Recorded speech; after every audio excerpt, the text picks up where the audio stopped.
The 1970s weren't just bell-bottoms and disco. It was cinema's wildest decade where filmmakers pushed boundaries so far that governments literally raided theaters, seized film reels, and put distributors on trial. Movies that shocked a generation were butchered, banned, or buried alive, but time heals all wounds, even cinematic ones. Number 1. Salo, or The 120 Days of Sodom, 1975. Few films in history have been as reviled, banned, and feared as Pier Paolo Pasolini's Salo, or The 120 Days of Sodom. Inspired by the Marquis de Sade's writings and set during Mussolini's fascist republic, the film depicts four authoritarian libertines subjecting young captives to escalating acts of violence, humiliation, and degradation. From its very first screenings, the film was condemned as obscene, sadistic, and dangerous. Italy banned it outright upon release, and many countries, including the UK, Australia, New Zealand, and several Scandinavian nations, followed suit. In some cases, police raided theaters and seized reels, treating the movie like contraband. Even decades later, uncut versions were confiscated in the UK as criminally obscene. Pasolini himself never saw the worldwide fallout. Just weeks before its release, he was brutally murdered under mysterious circumstances, fueling rumors that his final film was cursed. Some critics speculated the film's shocking imagery may have played a role in his death. What made Salo uniquely disturbing was not just its graphic violence, but its political allegory. Pasolini used extreme cruelty to expose how fascism dehumanizes people, reducing bodies to tools of power. But censors saw only filth, not philosophy. Over time, film scholars reclaimed Salo as an unflinching political statement, yet it remains one of the most notorious banned films of all time. Even now, watching it feels less like entertainment and more like surviving an ordeal, exactly as Pasolini intended. Number 2. The Texas Chainsaw Massacre, 1974. A rusty door creaks open in rural Texas. What follows became one of horror's most contested films, banned in more countries than almost any other American movie. Tobe Hooper's gritty nightmare was marketed as a true story, terrifying censorship boards worldwide. Here's what's bizarre. Despite its reputation for extreme gore, most of the violence happens off-screen. It was the raw, documentary-like atmosphere that made censors think they were seeing more than actually existed. The UK banned it outright until 1999, while countries like Brazil and Australia refused to screen it for decades. German authorities confiscated copies and put distributors on trial. Behind the scenes, the production was almost as grueling as the movie itself. Filmed during a Texas heatwave in a house with no air conditioning, actors endured 16-hour days surrounded by real animal carcasses that rotted under the hot lights. The stench became so unbearable that several crew members vomited between takes. Hooper fought constantly with the MPAA, submitting his film multiple times to avoid the commercially disastrous X rating. He claimed he made a family film, his dark humor completely lost on humorless censors. Despite the censorship battles, the film managed to gross $30 million against its tiny $140,000 budget. Critics initially dismissed it as exploitation trash, only to later recognize it as a groundbreaking masterpiece of American independent cinema. Today's uncut version showcases Hooper's stunning technical achievements with natural lighting and sound design that make the terror feel uncomfortably real, just as he intended all along. Number 3. Straw Dogs, 1971. A mild-mannered mathematician finally snaps, defending his home with savage violence that stunned 1970s viewers. Sam Peckinpah's rural thriller starring Dustin Hoffman pushed buttons that censorship boards didn't even know they had. The controversy centered around its infamous home invasion sequence, where Hoffman's character transforms from pacifist to brutal defender. British censors demanded substantial cuts, particularly to scenes involving Hoffman's wife. The original version wasn't available in the UK until 2002, over 3 decades after its release. In the US, critics savaged it as fascist cinema that glorified violence. What made Straw Dogs particularly controversial was Peckinpah's refusal to moralize. He presented violence as an inherent part of human nature without easy judgments. The ambiguity disturbed audiences used to clear heroes and villains. Feminist groups protested the film's depiction of women, while conservative groups were outraged by its nihilistic worldview. Behind the camera, Peckinpah's own demons fueled the production. Known for his heavy drinking and combative personality, He pushed Hoffman to psychological extremes. The actor later admitted he felt genuine terror during filming, especially in the explosive final act. Critics were sharply divided. Some saw a profound meditation on violence and masculinity. Others condemned it as morally repugnant. Vincent Canby called it a special disappointment, while Pauline Kael criticized its spurious melodrama.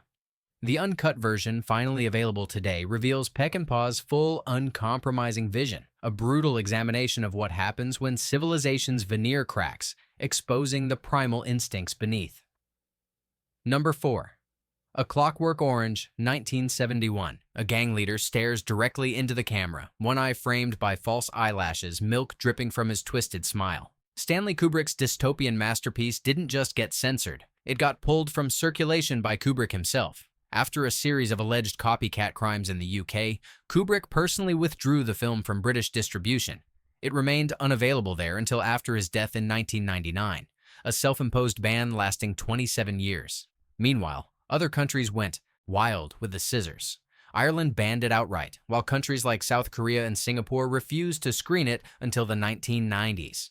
The controversy stemmed from Kubrick's unflinching depiction of ultra-violence set to classical music, creating a disturbing aesthetic that made violence almost beautiful. The MPAA initially gave it an X rating, forcing minor cuts before granting an R. Critics accused Kubrick of glorifying violence, while others praised its brilliant social commentary. The production itself was notoriously difficult. Malcolm McDowell suffered an actual scratched cornea during the infamous eye clamp scene, and developed a lifelong hatred of Beethoven's Ninth Symphony after hearing it repeatedly during the torture sequences. The film's impact was immeasurable. British Home Secretary Reginald Maudling ordered an investigation into whether the movie had inspired real crimes. Newspapers ran sensational headlines connecting the film to murders, and Kubrick reportedly received death threats. Today's uncut version showcases Kubrick's visionary direction and McDowell's extraordinary performance in all their disturbing glory. A searing indictment of institutional control that ironically became a victim of that very control. Number 5. Last House on the Left, 1972. A grimy poster warned audiences, "To avoid fainting, keep repeating, it's only a movie." Wes Craven's directorial debut was so disturbing that projectionists refused to run the reels. This ultra-low-budget nightmare became the definition of controversial cinema. Loosely based on Ingmar Bergman's The Virgin Spring, the film follows two teenage girls who encounter a group of escaped convicts, with horrifying results. Censors worldwide were appalled by its raw depiction of violence. The British Board of Film Classification banned it outright until 2002, while American theaters received heavily edited versions that varied from state to state. The notorious "keep repeating, it's only a movie" marketing campaign accidentally made censorship battles worse. It suggested the film was so disturbing that viewers might believe they were watching actual crimes. Exactly what censorship boards feared most. Some theaters added their own warning. This movie contains scenes of violence which may be considered shocking. No one under 17 admitted. Craven, who later created A Nightmare on Elm Street, shot the film for just $90,000 with actors from pornographic films and Broadway. The production was so amateur that when they needed a rural location, they simply knocked on a stranger's door and asked to film there. Critics were merciless. Roger Ebert called it a tough, bitter little sleeper that's about 4 times as good as you'd expect, while others dismissed it as exploitative trash. Yet its influence was undeniable. It helped create the realistic horror subgenre that dominated the 1970s.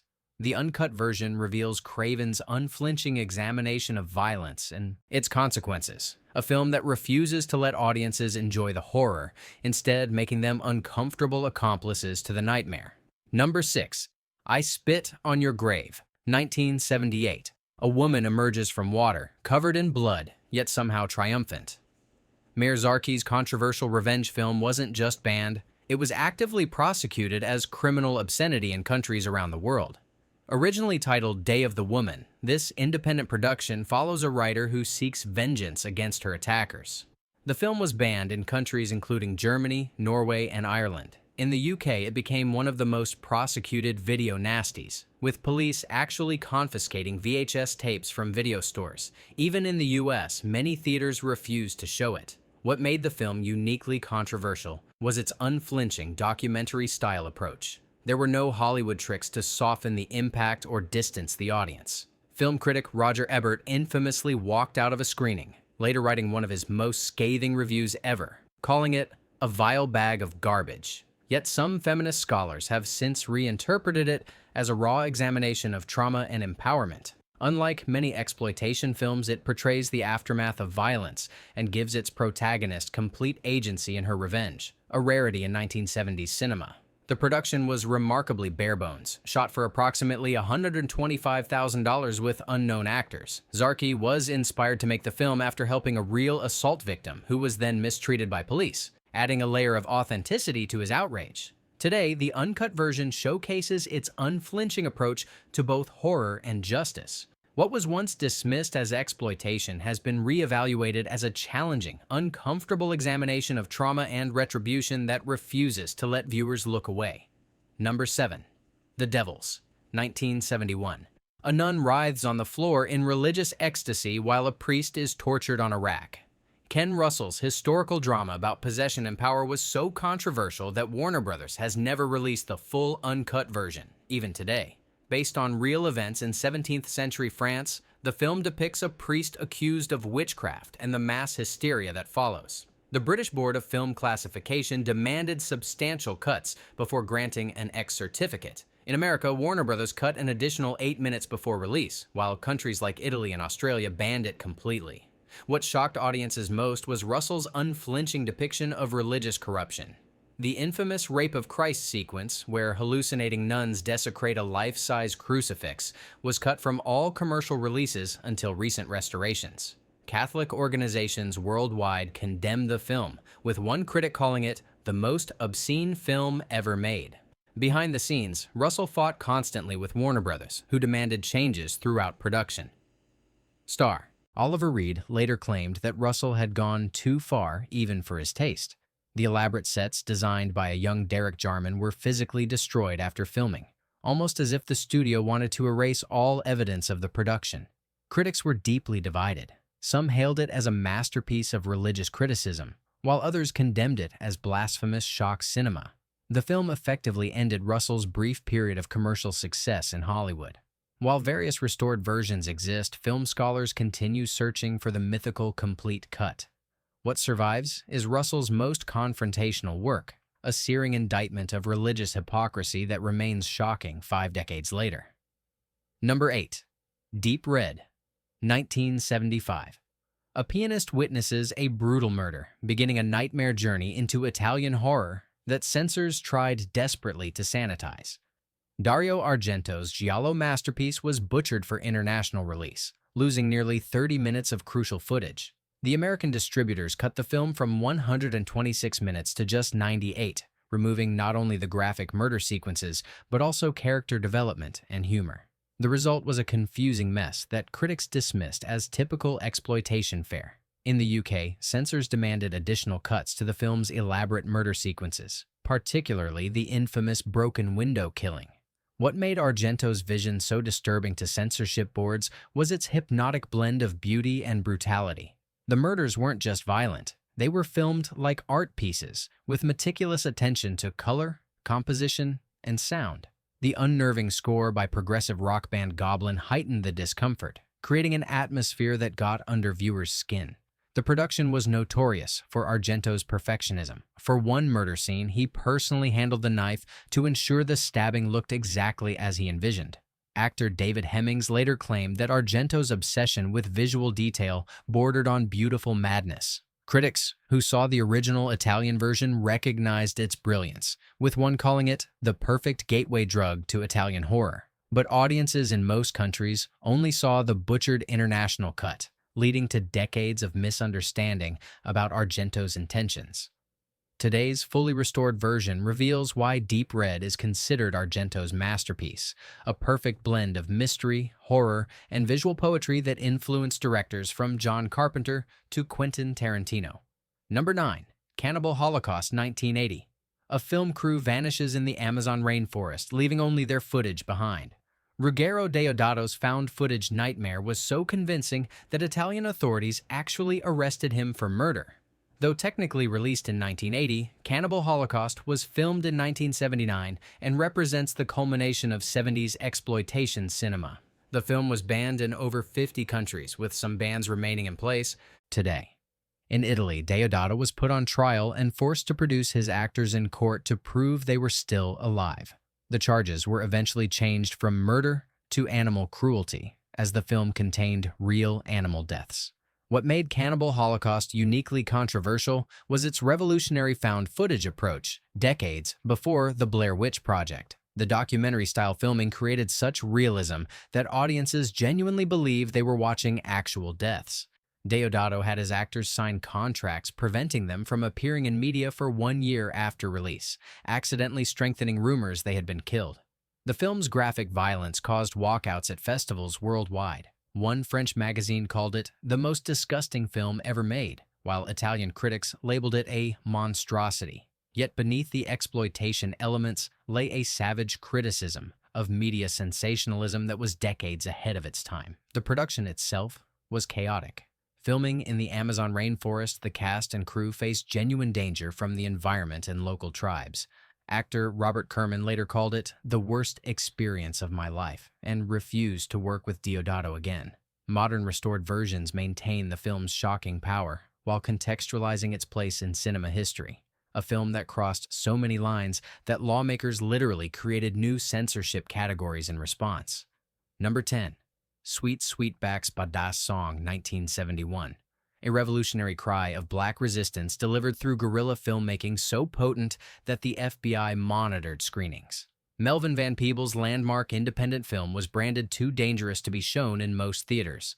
Shot on a shoestring budget with a primarily non-union black crew, Sweetback follows a male performer who becomes a fugitive after saving a Black Panther member from racist police officers. The MPAA slapped it with an X rating, effectively limiting its distribution. Many theaters, particularly in the South, refused to screen it at all, while others required police presence at showings.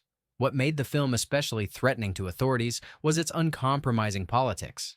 Unlike later, more commercial blaxploitation films, Sweetback offered no easy resolution or white-friendly narrative. FBI documents reveal the agency was concerned the film might incite violence against police. Meanwhile, the Black Panthers made it required viewing for members. The production itself was revolutionary. Van Peebles wrote, directed, produced, edited, composed the music, and starred in the film. When unions tried to shut down production, he claimed to be making a pornographic film to avoid their jurisdiction. He even performed unstimulated intimate scenes, later contracting an infection that he successfully claimed as a work-related injury to get insurance to pay for treatment. Despite limited distribution, the film grossed over $15 million, proving the commercial viability of black cinema. Richard Pryor famously said, "Sweetback killed Superman," referring to the film's triumph over white Hollywood heroes. Today's restored version showcases Van Peebles' raw, unfiltered vision, a cinematic Molotov cocktail that helped birth the modern independent film movement. Number 11. Dawn of the Dead, 1978. Blue-skinned zombies lumber through a shopping mall, a grotesque parody of American consumerism that censors worldwide tried to neutralize. George A. Romero's zombie epic was released in different versions across the globe, none capturing his complete vision. In Germany, the film was cut so severely that Romero removed his name from the credits. The UK banned it as a video nasty despite theatrical screenings being approved with cuts. Even in the US, it was released without a rating to avoid the commercial death sentence of an X.